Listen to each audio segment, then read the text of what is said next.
Welcome students. आज का जो हमारा टॉपिक है that is capacitors in series, जो कि आपके इलेक्ट्रोस्टैटिक्स के चैप्टर का टॉपिक है। तो हम इसको स्टार्ट करते हैं। सबसे पहले ये आपके सामने सर्किट डायग्राम आ गई है। क्या उसे कहते हैं, सीरीज कॉम्बिनेशन ऑफ कैपेसिटर्स के लिए। ठीक है, तो इसमें आप सबसे पहले देखें कि आपको इसमें नजर आ रहा होगा कि जो सीरीज कॉम्बिनेशन ऑफ कैपेसिटर्स होती है उसमें ये देखें, जैसे कि ये कैपेसिटर है ना, तो ये इसकी राइट प्लेट है। इसकी राइट प्लेट कनेक्टेड है डायरेक्टली अगले कैपेसिटर की लेफ्ट प्लेट के साथ। इसी तरह जो इस कैपेसिटर की राइट प्लेट है वो इससे अगले कैपेसिटर की लेफ्ट प्लेट के साथ कनेक्टेड है। तो इस तरीके से जो एंड टू एंड कनेक्शन है, इस तरीके से हमारे पास क्या बनता है, सीरीज कॉम्बिनेशन बनता है। इसमें देखें, बैटरी का जो एक टर्मिनल है वो एक कैपेसिटर की प्लेट के साथ कनेक्टेड है, और फिर इधर से दूसरा एक लास्ट वाले कैपेसिटर की प्लेट के साथ जो सा है ना वो कनेक्टेड है। ठीक है, तो बैटरी मतलब कि इन दोनों कैपेसिटर्स के दरमियान आने वाले अगर एक से ज्यादा भी कैपेसिटर्स होंगे तो उनके साथ डायरेक्टली कनेक्टेड नहीं है, क्योंकि बैटरी किसी भी कैपेसिटेंस के साथ उस तरह से डायरेक्टली कनेक्टेड नहीं है कि उसके दोनों टर्मिनल्स जैसे पैरेलल प्लेट कैपेसिटर्स में, मतलब जैसे पैरेलल कॉम्बिनेशन ऑफ कैपेसिटर में होता है कि जो बैटरी होती है, बैटरी के दोनों टर्मिनल्स के साथ सारे कैपेसिटर्स डायरेक्टली वोल्टेज ले रहे होते हैं। ठीक है, तो इसमें वो वाला केस हमारे पास नहीं है।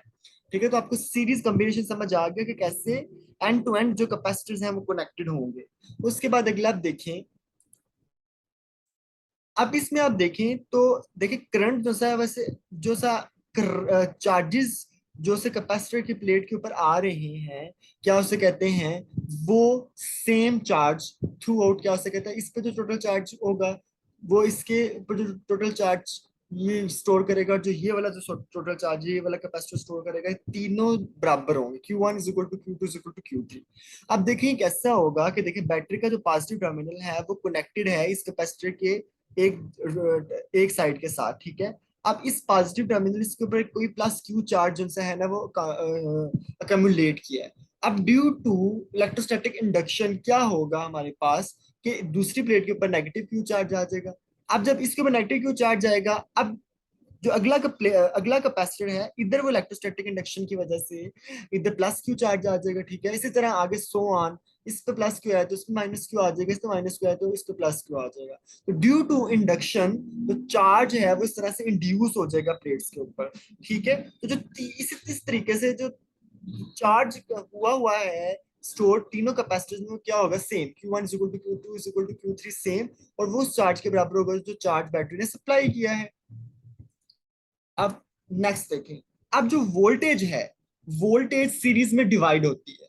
ये चीज ध्यान में रखें कि मतलब कि जो सोर्स होती है ना वोल्टेज की, जो कि बैटरी है हमारे पास, और जहां पे वोल्टेज ने जिनको मिलनी है, जिनके क्रॉस वोल्टेज आनी है, ड्रॉप होनी है, जो सिंक है वोल्टेज के, वहां पे अगर आप देखें तो उनपे वोल्टेज उनसे वो डिवाइड हो जानी है। किस तरह से डिवाइड होगी, जिस लिहाज से उनमें कैपेसिटेंस की वैल्यू होगी उस लिहाज से जो वोल्टेज है वो इनमें डिवाइड हो जाएगी। ठीक है, जो टोटल वोल्टेज है वो जाहिर से बात है फिर सम करके आएगा। ठीक है, जो टोटल जो बैटरी की वोल्टेज है वो is equal to V1 plus V2 plus V3। ठीक है, कि बैटरी के 12 वोल्ट हैं तो वो इन तीनों में इनकी कैपेसिटेंस की वैल्यू के हिसाब से डिवाइड हो जाएंगे। ठीक है ना, उस तरीके से क्या हो जाएंगे, डिवाइड हो जाएंगे। तो V is equal to V1 plus V2 plus V3। उसके बाद क्या होगा, अब इसी को ही आप देखें, V1 is equal to Q by C, क्योंकि आपको पता है कि आप अगर कैपेसिटेंस क्या होता है, C is equal to Q by V, तो V आपके पास आ जाएगा किसके बराबर, Q बाई सी के, क्योंकि C आपके पास किसके बराबर है, C बराबर है Q बाई V के। तो अब आपके पास क्योंकि Q तो सेम है थ्रू, तो आपने इसके Q1 Q2 यूज नहीं किया, Q ही यूज किया है। तो आपके पास क्या आ जाएगा, Q over C1 plus Q over C2 plus Q over C3। आगे देखिए, अब इसमें से Q आप क्या ले लेंगे, कॉमन ले लेंगे, तो आपके पास 1/C1 plus 1/C2 plus 1/C3 हो जाएगा। इसके बाद देखें कि जो अब इधर V तो मौजूद था ना, इधर जो ये वाली साइड के ऊपर जैसे आपके पास लेफ्ट साइड में V तो मौजूद है, अभी Q यहाँ से आके इधर नीचे आ गया, V बाई क्यू बन गया। V by Q is equal to 1/C1 plus 1/C2 plus 1/C3। ठीक है, अच्छा अब इसमें आप एक चीज देखें कि आपको पता है कि जो आपके पास C बराबर होता है किसके बराबर होता है, C आपके पास बराबर होता है Q बाई V के। तो आपके पास 1/C किसके बराबर हो जाएगा, 1/C आपके पास बराबर हो जाएगा V बाई क्यू के। किसके बराबर हो जाएगा, V बाई क्यू के। तो इधर अगर आप देखें तो आपके पास V बाई क्यू आया हुआ है, यानी अब यहाँ पे क्या लिखना है, यहाँ पे लगना है आपके पास 1/c। क्या लगना है? 1/c। अब 1/c नहीं, किसका c होगा वो, क्योंकि तीन कैपेसिटर्स हैं, C1 C2 C3। वो अब जो c लगेगा वो CEQ होगा, यानी C इक्विवेलेंट होगा। इन तीनों को मिलाने से जो आपको मिल रहा है कैपेसिटेंस की वैल्यू वो होगा। ठीक है, तो इस वजह से हमने इधर क्या लगा दिया, इधर हमने लगा दिया 1/CEQ। क्या लगा दिया? 1/CEQ। तो आपके पास 1/CEQ is equal to 1/C1 plus 1/C2 plus 1/C3 आपके पास आ गया। ठीक है, तो ये आपके पास जो सीरीज कॉम्बिनेशन ऑफ कैपेसिटर्स के लिए इक्विवेलेंट कैपेसिटेंस का फार्मूला आ गया।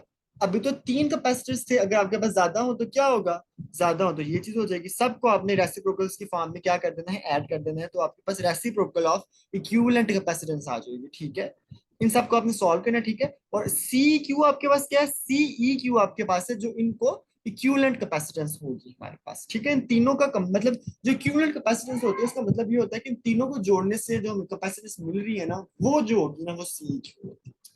ठीक है।